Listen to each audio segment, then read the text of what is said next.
Hey, what's up, everyone? My name is Cesar. Right now, we're about to be reacting to Let Me Explain Studios video called "Bitten While Defending a Friend." Now, if you haven't seen my previous videos about me reacting to SML, Jeffy Scooter, if you haven't seen that video, please go check it out. Also, if you're not subscribed to my channel already, please subscribe. Also, leave a like on this video. Also, comment down below. And if you want to be shouted out in my next video, all you have to do is subscribe to my channel, turn on post notifications, and let me know in the comments down below that you did that. And if you do that, I'll put your name in the comments down below pinned. And that's all I have to say. So now me talking, let's get on with the video. Hello, my geeks and peeps, my explainers and entertainers, my little oodle-lollies, Rebecca Parham here. Throughout my young life, I've had a handful of noteworthy, people who habitually seek out to harm or intimidate those whom they perceive as vulnerable. Oh, sorry, YouTube now demonetizes the B word, and I don't mean Beetlejuice. Beetlejuice. At my preparatory school, pretty much most of my classmates didn't like me and picked on me from time to time, but a few of them made it a more regular thing. One such individual was a girl that we'll call Millie. She was a troubled young soul, little on the mad side.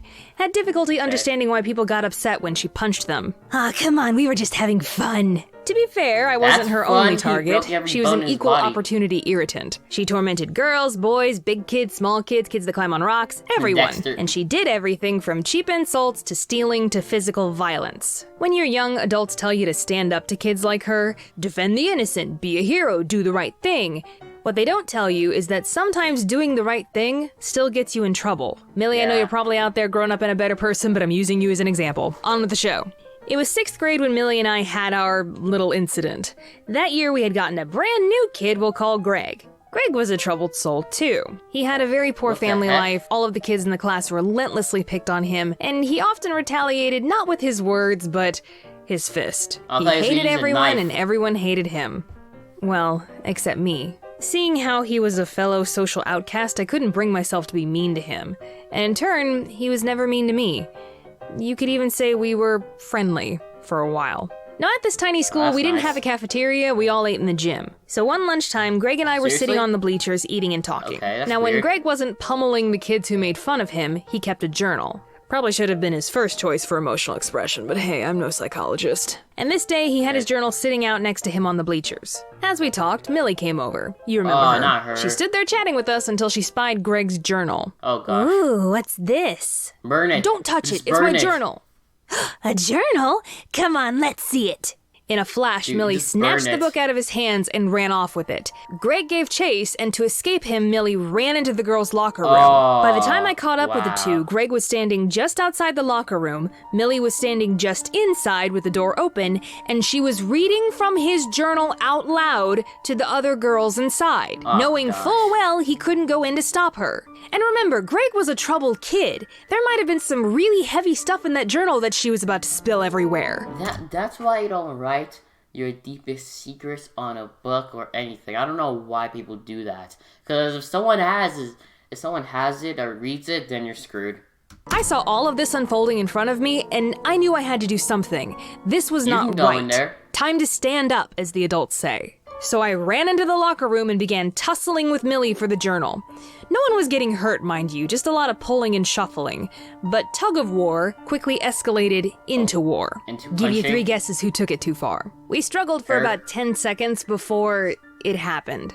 The next thing I knew, she grabbed my wrist and bit down as hard as she could. I screamed full voice and let go of the journal. When she finally let go of me, I looked down at my wrist to see a perfectly gruesome bite in my skin. And it was pretty gnarly looking too, those serrated indentions, it was already starting to bruise. On there too. And it was slobbery. Thankfully, she didn't break the skin because listen, human bites are nothing to sneeze at. Do a Google search. Mayo Clinic says to seek emergency care. Google? Oh, so she probably doesn't get demonetized? I don't know. If the skin is broken. Apparently, we all have Komodo dragon mouths full of dangerous bacteria. Actually, they... Oh, so like I know like when you bite someone, you can bite through their skin. But I don't know, it was like, I thought it was dangerous if they had something and they gave it to you, but probably it's just, I don't know. It kind of makes you rethink kissing. You bit yeah, you're right. You actually bit me! What the hell is wrong with you? You're insane! I'm going to the nurse! Suddenly, Millie wasn't so concerned about Greg and his journal anymore. I marched right to the nurse's office, with Millie behind me trying to convince me not to go. When I showed the nurse the bite, she disinfected it and called the principal. We both got sent to his office. I told him my story, but when it was Millie's turn to tell hers, she actually had the gall to say, "When she put her arm across my back, I couldn't breathe. She was about to suffocate me. So you see, I had no choice but to bite her." Objection, Your Honor? That's Bruh, bruh, seriously, I hate people like that. Well, oh my god, they make it so bad excuse, like, I couldn't breathe, so I had to bite her. not how the human body works. No, I didn't say that. I didn't say anything in that moment because it wasn't my turn to talk. And honestly, I was getting a little freaked out because the principal was acting like I was just as guilty as Millie. I don't know if he honestly believed her lies, but he listened to our stories and said, "Well, because both of you were horseplaying in the bathroom, you're both in trouble." Horseplay? I'll be calling your parents today. Rebecca, you'll be getting 5 demerits. And Millie, normally I'd give you 5 as well. Demerits? What's a demerit? Detention?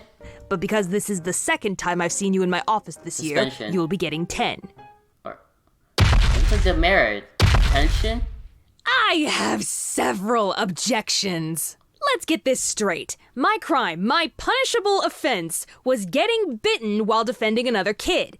And the person who bit me would have gotten the exact same punishment as me if it hadn't been her second offense. Yeah, actually, the girl should get like a lot. She got 10 days though. But she shouldn't really get in trouble because the girl bit her. And what if she got like something? Like biting is like biting and spitting. Those are like very like disgusting and terrible things to do. It's best to get punched than being bit or spit on, because you can get something from what that person got, or you can just get something in general. Excuse me, who hurt you?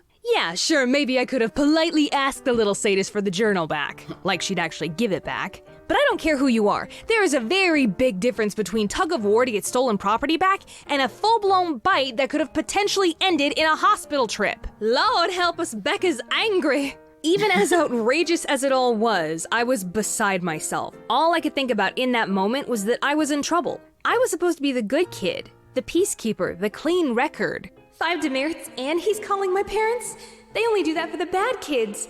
Am I a bad kid now? Oh, Mom and Dad are gonna be so mad at me. He sent us back to class, and for the rest of the day, I was a nervous wreck, dreading the sound of that final bell. For sure, the principal had called Mom, and the moment I set foot in her car, I was a goner. Well, the end of the day came, and I solemnly walked to my mom's car.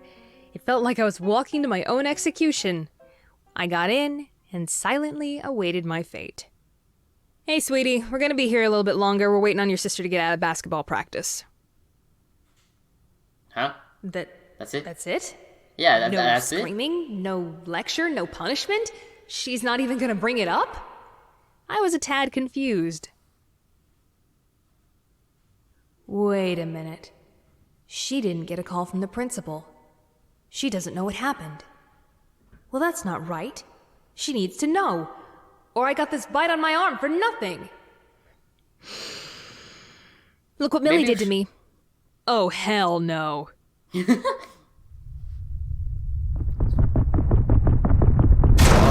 Explain yourself, knave! We were in that principal's office for a good half hour, and Mom calmly explained over and over and over again the absurdity of it all. How backwards it is to punish a child for essentially being assaulted, especially while defending another child. She's right. And here I was terrified that she was gonna be mad at me. By the end of it, she couldn't convince the principal to remove the 5 demerits, but it almost didn't matter anymore. I had done what's right. I stood up for what I believed in. And the people that mattered knew it. It may come with consequences, but doing good is its own reward.